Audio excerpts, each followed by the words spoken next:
जय हिंद दोस्तों, तो मैं ले आया आपके सामने कक्षा 9वीं का हिंदी विषय का पेपर जो आपको 12 दिसंबर से चालू होगा।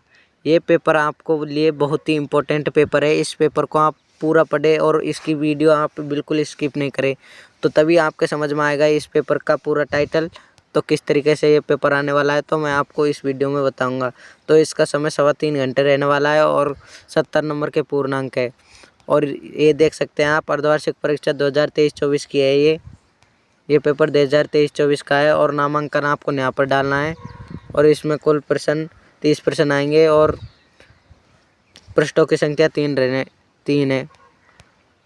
तो देखिए, तो पहला क्वेश्चन की तरफ चलते हैं, जिससे पहले हम सामान्य निर्देशों को पढ़ लेते हैं। तो सामान्य निर्देश पहला है कि सभी प्रश्न हल करना अनिवार्य है। प्रत्येक प्रश्न के अंक प्रश्न के सामने अंकित करें, तो ये आपको ज़रूरी है। तो दूसरा है, सर्वप्रथम विद्यार्थी अपने प्रश्न पत्र पर अपना नामांकन अनिवार्यतः लिखे। आपका नामांकन लिखना है, जो आपको मैं बता देता हूँ। ऊपर यहाँ पर लिखना है आपको आपके नामांकन, जिसे आप रोल नंबर कहते हैं, आपको यहाँ पर लिखना है। तो चलिए दोस्तों, तो पहले क्वेश्चन की तरफ चलते हैं। जिससे पहले हमारे यूट्यूब चैनल अभी तक आपने RBSC अलर्ट सब्सक्राइब नहीं किया तो सब्सक्राइब कर लीजिए, ताकि हमारी वीडियो की नोटिफिकेशन सबसे पहले आपके पास जाए, और बेल आइकन को प्रेस कर देना। तो ये भाग का है, अपठित गद्यांश है। तो पहला क्वेश्चन है, निम्नलिखित अपठित गद्यांश को ध्यानपूर्वक पढ़कर पूछे गए उत्तर लिखिए। तो आपको इस गद्यांश को पूरा पढ़ना है और फिर आपको उत्तर देने हैं। तो उत्तर नीचे ये रहे प्रश्न। तो प्रश्न पहला है, उपयुक्त गद्यांश का उचित शीर्ष लिखिए। तो उचित शीर्ष आपको मैं अंडरलाइन कर रखी, यही है अंग्रेजी भाषा। तो ये टोटल 12 नंबर का गद्यांश है। तो आप इन प्रश्नों को कर सकते हैं, छांटने आप जानते हैं। तो मैं अंडरलाइन भी करा रखी है हर प्रश्न की, वो आप वहाँ से देख लेना। तो इस पेपर का आपको PDF लेना है, तो PDF आपको हमारे टेलीग्राम चैनल RBSC जानकारी से ले सकते हैं, वहाँ से आपको मिल जाएगा। और लिंक दे दूँगा मैं आपको डिस्क्रिप्शन में, वहाँ से आप टेलीग्राम चैनल खोल लेना। तो अथवा में भी दे रखा है, आप अथवा में भी कर सकते हैं। तो आप दूसरे क्वेश्चन को देखिए, ये अपठित गद्यांश का है। तो निम्नलिखित अपठित गद्यांश को ध्यानपूर्वक पढ़ कर पूछे गए प्रश्नों को उत्तर दीजिए। तो आपको इसको पढ़ना है पद्यांश को, जब भी आपको प्रश्नों को उत्तर देने हैं। तो प्रश्न का आप पद्यांश छाटने जानते हैं, तो यह आपका 8 नंबर का है, 8 नंबर का पद्यांश है। इसमें तो आप 7, 7.5 नंबर ला सकते हैं। तो आप ये कर सकते हैं इस क्वेश्चन को। तो अथवा में भी है, चाहे कर लेना, चाहे इस अथवे वाले को कर लेना। तो आपको तीसरा क्वेश्चन बताऊंगा। तीसरा क्वेश्चन है, निम्नलिखित विषयों में से किसी एक विषय पर लगभग 300 शब्दों में सारांशित निबंध लिखिए। तो निबंध लिखना है, जो 10 नंबर का है। तो आपको विद्यार्थी का अनुशासन प्रस्ताव, पहले तो आपको प्रस्तावना लिखनी है, फिर जीवन का अनुशासन, फिर आपको अनुशासनहीनता का आपको कारण लिखना है, फिर अनुशासनहीनता का आपको निराकार का उपाय लिखना है, फिर उपचार का। तो यहाँ पर इसमें से एक करना है, आप कर सकते हैं इस। तो दूसरा भी इसी टाइप से, जल संरक्षण हमारा दायित्व, तो इस पर भी लिख सकते हैं आप। हमारा आदर्श शिक्षक, इस पर भी लिख सकते हैं। इस चारों में से आप एक कोई लिखेंगे, चाहे कोई सा भी लिख लेना आप। तो आपको चौथा क्वेश्चन है, स्वयं को राजकीय माध्यमिक विद्यालय दौसा का छात्रों ओम प्रकाश मानकर अपने विद्यालय के प्रधानाचार्य जी को एक पत्र लिखे। तो आपको अपने प्रधानाचार्य को आपको एक पत्र लिखना है, मतलब आपको प्रिंसिपल को एक पत्र लिखना है, जिसे आप हिंदी में प्रधानाचार्य कहते हैं। तो आप खुद ओम प्रकाश बनना, तो आपको ओम प्रकाश डालना होगा। आपका नाम, खुद का स्वयं नाम नहीं लिखे, ओम प्रकाश लिखे आप। तो अथवा में भी दे रखा है, तो आप किसी एक को कर लेना। ये 5 नंबर का है। तो आपको पाँचों क्वेश्चन है, पाँचों क्वेश्चन आपको उपसर्ग हुए हैं। उपसर्ग है जो शब्द के पहले जुड़ता है उसे उपसर्ग कहते हैं। जो अर्थ में परिवर्तन कर देता है पहले जुड़कर उसे उपसर्ग कहते हैं। और प्रत्यय है जो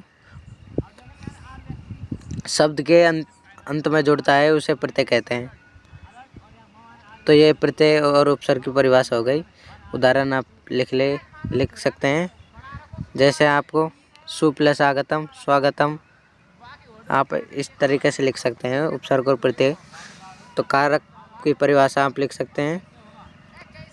सारणी कर्ता ने कर्म को कर्ण से कर्ण संप्रदान के लिए अपदान तक, यहाँ आप सारणी भी लिख सकते हैं। सारणी आपके संजय पासबुक मिल जाएगी, वहाँ से देख लेना। या फिर हमारे आपको उत्तर चाहिए तो मैं आपको PDF बना कर दे दूँगा, आप वहाँ से ले देना। डिस्क्रिप्शन में आपको लिंक मिलेगी, वहाँ से आप देख लेना। तो संयुक्त वाक्य किसे कहते हैं? संयुक्त वाक्य आप वह वाक्य है जिसमें दो उद्देश्य व दो विधेय हो उसे संयुक्त वाक्य कहते हैं। संयुक्त वाक्य में जैसे आपको लिखना है उदाहरण कि राम और सीता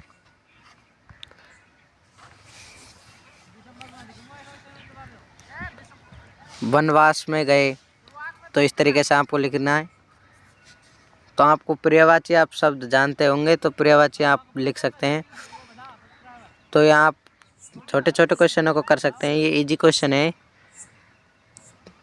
इसको आप कर सकते हैं। तो 11वां क्वेश्चन देखिए। तो 11वें क्वेश्चन आपके लिए बहुत ही इम्पोर्टेंट क्वेश्चन है। निम्नलिखित पठित गद्यांश को ध्यानपूर्वक दृष्टिगत करते हुए पूछे गए प्रश्नों के उत्तर दीजिए। तो आपको इसका उत्तर देना होगा। लोग सुंदर फोटो खिंचवाने के लिए क्या क्या करते हैं? तो लोग सुंदर फोटो खिंचवाने के लिए आपको यहाँ से लिखना है और यहाँ से आपको यहाँ तक लिखना है। यहाँ तक फोटो खिंचाने के लिए लोग बीवी तक मनवा लेते हैं, तुमसे जूते मांगते नहीं बने। तो आप पद्यांश तो चाटने जानते होंगे। तो 11वां क्वेश्चन आपको 6 नंबर का है। ये पद्यांश गद्यांश है जो काव्यांश दोनों ही हैं। तो 12वां आपको ये काव्यांश है। निम्नलिखित पठित काव्यांश को मनोयोग की दृष्टिपोत करते हुए पूछे गए प्रश्नों को उत्तर देना है। तो आपको ये पढ़ना होगा पूरा, तो इसको आप पढ़ लेना और फिर आपको प्रश्नों के उत्तर देना है। तो आप छाटने काव्यांश जानते ही हैं, ये भी 6 नंबर का है आपके लिए। तो अगला क्वेश्चन है 13वां है जो आपको निम्नलिखित 4 प्रश्नों के से 3 प्रश्नों के उत्तर दीजिए। तो आपको उत्तर चाहिए तो वह मैं बता रहा हूँ, आपको PDF भेज दूंगा। डिस्क्रिप्शन लिंक दी गई है, तो वहाँ से आप PDF को डाउनलोड कर लेना प्रश्न उत्तरों के। तो 14वां क्वेश्चन भी आपको मैं बता दूंगा। तो चौथा क्वेश्चन का पहला है मेघरूपी मेहमान आने से वातावरण क्या क्या परिवर्तन होते हैं? मेघरूपी मेहमान आने से हमारे वातावरण में खुशहाल होती है, हम खेती करते हैं, मेघ आते हैं जब। तो इस तरीके से आपको लिख देना है। तो ये आप कर सकते हैं, इस सिंपल क्वेश्चन है, आप अपनी पाठ्य पुस्तक में देख लेना। नहीं आपको नहीं होता है तो ये 3 नंबर का है, ये 3 क्वेश्चन करना है। आप इनमें से आपको 4 में से 3। तो 15वां क्वेश्चन आपको देख सकते हैं। नीचे दिए गए प्रश्नों 5 प्रश्नों के किन्हीं 4 प्रश्न करना है। उत्तर सीमा आपके 40 शब्द रहने वाली है। तो ये आपको 3 नंबर का ही है ये। तो आपको रीढ़ की हड्डी एकांकी का उद्देश्य लिखिए। यहाँ आप लिख सकते हैं आपदा से निपटने हेतु एक तरफ का सुझाव। तो आपदा से निपटने के लिए लोग सिगरेट ले आए और गैस सिलेंडर बीत गए, तो गैस सिलेंडर मंगवाए उसने। तो ये आपदा आई जो आप लिख सकते हैं। इन प्रश्नों को आप 4 ही करना है इसमें। तो आपको बता रहा हूँ मैं, उत्तर आपको आपकी पाठ्य पुस्तक में मिल जाएगा, वहाँ से आप देख लेना। तो आपको ये 8 नंबर का क्वेश्चन है 16। ये आपके लिए बहुत ही इम्पोर्टेंट क्वेश्चन है। तो इस जल प्रलय में अध्याय में लेखक द्वारा साझा की गई विभिन्न वार्डों की घटनाओं के संबंध में विस्तारपूर्वक वर्णन कीजिए। तो जब बाढ़ आई थी तो वहाँ बहुत सारे लोग मर गए, डूब गए। तो आपको इस तरीके से वर्णन करना है। तो ये आपको आपकी पाठ्य पुस्तक का अध्याय जल प्रलय में मिल जाएगा।